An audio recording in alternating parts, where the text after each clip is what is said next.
बैंगलोर की बहुप्रतीक्षित suburban rail project को मिली नई रफ्तार। कॉरिडोर 2 यानी मॉलगे लाइन के सिविल वर्क्स के लिए फ्रेश टेंडर इनवाइट कर दिए गए हैं।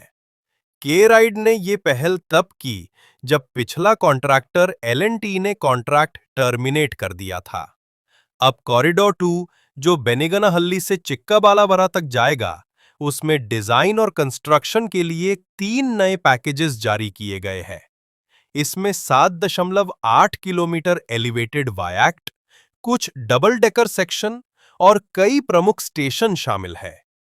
टेंडर प्रोसेस के जरिए बैंगलोर के पूर्वी और पश्चिमी हिस्सों को जोड़ने वाला ये कॉरिडोर अब फिर से ऑन ट्रैक है, जिससे शहर का सबर्बन कनेक्टिविटी और तेज होने वाला है। अगली इंफ्रा न्यूज आ रही है मुंबई से, जहां MMRDA Mumbai metropolitan region development authority ने वडाला ट्रक टर्मिनल के पास 10,860 वर्ग मीटर का प्राइम कॉमर्शियल प्लॉट ऑक्शन के लिए ओपन किया है। इसकी रिजर्व प्राइस 1,629 करोड़ रखी गई है और इस प्लॉट में फ्लोर स्पेस इंडेक्स एफएसआई 10 मिलेगा, जिससे 1,08,600 वर्ग मीटर तक कंस्ट्रक्शन किया जा सकता है। ये प्रोजेक्ट 80 साल की लीज पर होगा और मिक्स्ड यूज डेवलपमेंट के लिए डिजाइन किया गया है। यहां offices, hotels, restaurants, malls, health care, cultural और एजुकेशनल स्पेसेस बनाए जा सकते हैं।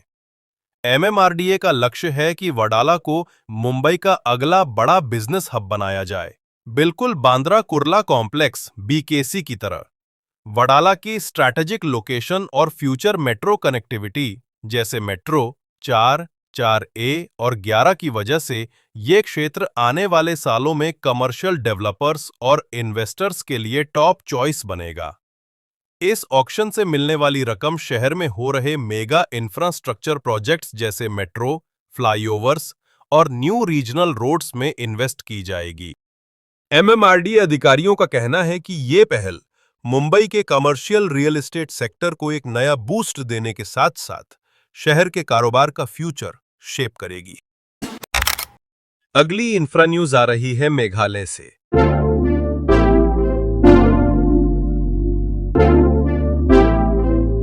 जहां सोहरा टूरिज्म सर्किट का फाउंडेशन रख दिया गया है। यूनियन मिनिस्टर ज्योतिरादित्य सिंधिया और मुख्यमंत्री कॉनराड संगमा ने मिलकर 233 करोड़ रुपए के इस प्रोजेक्ट को शुरू किया है, जिससे सोहरा बनेगा नया सस्टेनेबल टूरिज्म हब। यहां बनेगा Sohra experience centre, Nohkalikai falls प्रैंकेट, माउसमे इको पार्क और साथ में आएंगे नए एडवेंचर जैसे hot air balloon rides, caving और जिप लाइनिंग। इससे जो लोकल कम्युनिटी के लिए 4,600 से भी ज्यादा नई जॉब्स निकलेंगी, वही स्टेट की इकोनॉमी भी होगी मजबूत। मेघालय की खूबसूरती को बढ़ाने के साथ स्टेट बनेगा पैन इंडिया रिस्पॉन्सिबल टूरिज्म का बेंचमार्क। आने वाले दिनों में शिलोंग सोहरा एयरपोर्ट कनेक्टिविटी और एक्सप्रेसवे प्रोजेक्ट्स भी टूरिज्म को नेक्स्ट लेवल पर ले जाने वाले हैं। अगली इंफ्रा न्यूज आ रही है राजस्थान से, जहां जयपुर स्मार्ट सिटी लिमिटेड जेएससीएल को 6 नए शहरों मंडावा, खाटू श्यामजी, भिवाड़ी, अलवर, बीकानेर और भरतपुर को स्मार्ट सिटीज की तरह डेवलप करने की जिम्मेदारी मिली है। ये सभी शहर राजस्थान सरकार की clean and green eco cities initiative का हिस्सा है, जिसमें sustainable infrastructure, climate resilience solutions और स्मार्ट टेक्नोलॉजी पर फोकस किया जा रहा है।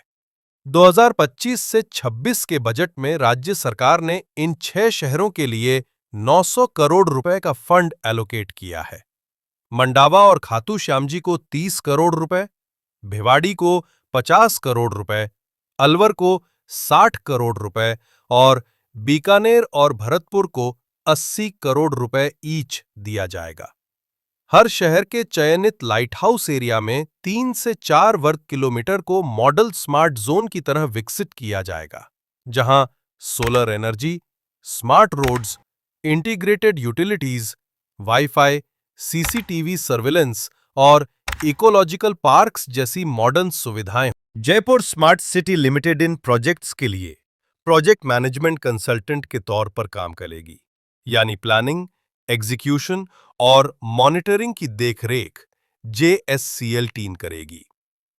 ये eco city model national smart city programme के सब लेसन को अपनाते हुए लोकल नीड्स पर फोकस करेगा, जैसे heritage conservation, parking, sanitation, public transport connectivity और स्मार्ट गवर्नेंस।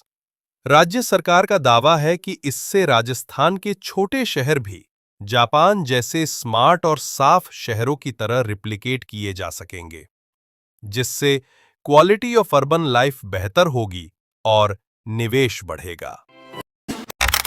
अगली इंफ्रा न्यूज आ रही है दिल्ली से, जहां मुनक कैनाल कॉरिडोर एक मेजर इंफ्रास्ट्रक्चर प्रोजेक्ट बनने जा रहा है। पब्लिक वर्क्स डिपार्टमेंट PWD ने अनाउंस किया है कि मुनक कैनाल एलिवेटेड रोड को अब 4 किलोमीटर लंबे टनल के साथ इंदरलोक से कश्मीर गेट ISBT तक एक्सटेंड किया जाएगा। इस हाई स्पीड कॉरिडोर से दिल्ली हरियाणा बॉर्डर से सीधे सेंट्रल दिल्ली तक बिना रेड लाइट ट्रैवल संभव हो जाएगा, जिससे ट्रैवल टाइम 40% तक कम होने की उम्मीद है। टनल की वजह से मुकरबा चौक, आजादपुर और रोशनारा रोड जैसे ट्रैफिक वाले इलाकों में बॉटलनेक नहीं रहेगा। इस टनल का सीधा connection ISBT, outer ring road और वजीराबाद कॉरिडोर से रहेगा, जिससे इंटर स्टेट ट्रैफिक स्मूथ होगा। अर्बन प्लानर्स अलाइनमेंट को इस तरह डिजाइन कर रहे हैं ताकि आसपास के इलाके कम डिस्टर्ब हों। इसमें एडवांस्ड मॉनिटरिंग, इमरजेंसी लेन्स और स्मार्ट ट्रैफिक मैनेजमेंट सिस्टम भी रहेगा। मुनक कनाल कॉरिडोर सिर्फ रोड कनेक्टिविटी ही नहीं, वाटर सप्लाई मैनेजमेंट और दिल्ली की फ्यूचर ट्रैफिक और वाटर जरूरतों के लिए भी तैयार किया गया है। अगली इंफ्रा न्यूज आ रही है दिल्ली से, जहां दिल्ली मेट्रो अब 32 स्टेशनों पर प्लेटफॉर्म्स को एक्सटेंड करने जा रही है, ताकि भीड़-भाड़ वाले समय में कंजेशन कम हो सके। इन 32 मेट्रो स्टेशनों में नोएडा सेक्टर 15, 16 और 18, golf course, Noida city centre blue line और लक्ष्मी नगर, निर्माण विहार, प्रीत विहार ब्लू लाइन एक्सटेंशन जैसे प्रमुख स्टेशन शामिल है। प्लेटफॉर्म्स की लंबाई बढ़ाने से दिल्ली मेट्रो अब लंबी ट्रेनों और ज्यादा यात्रियों को संभाल पाएगी, जिससे सफर होगा और भी आरामदायक। DMRC का यह कदम दिल्ली NCR के लाखों यात्रियों को देगा आसान और बेहतर कनेक्टिविटी। अगली इंफ्रा न्यूज आ रही है दिल्ली से, जहां DDA ने नरेला में 61 एकड़ की जमीन पर एक नई वर्ल्ड क्लास एजुकेशन सिटी बसाने की तैयारी शुरू कर दी है।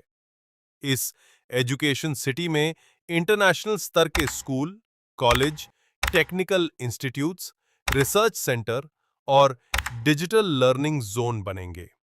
यहाँ स्टूडेंट्स, टीचर्स और स्टाफ के लिए होटल, हॉस्टल, आवास, अत्याधुनिक sports complex, swimming pool, fitness centre, library, innovation hub जैसी आधुनिक सुविधाएं होंगी। DDA ने प्रोजेक्ट के लिए एक्सप्रेशन ऑफ इंटरेस्ट जारी कर दिया है और नवंबर में आवेदन अंतिम तारीख है। नरेला का ये नया एजुकेशन हब दिल्ली को ग्लोबल एजुकेशन मैप पर नई पहचान देने जा रहा है।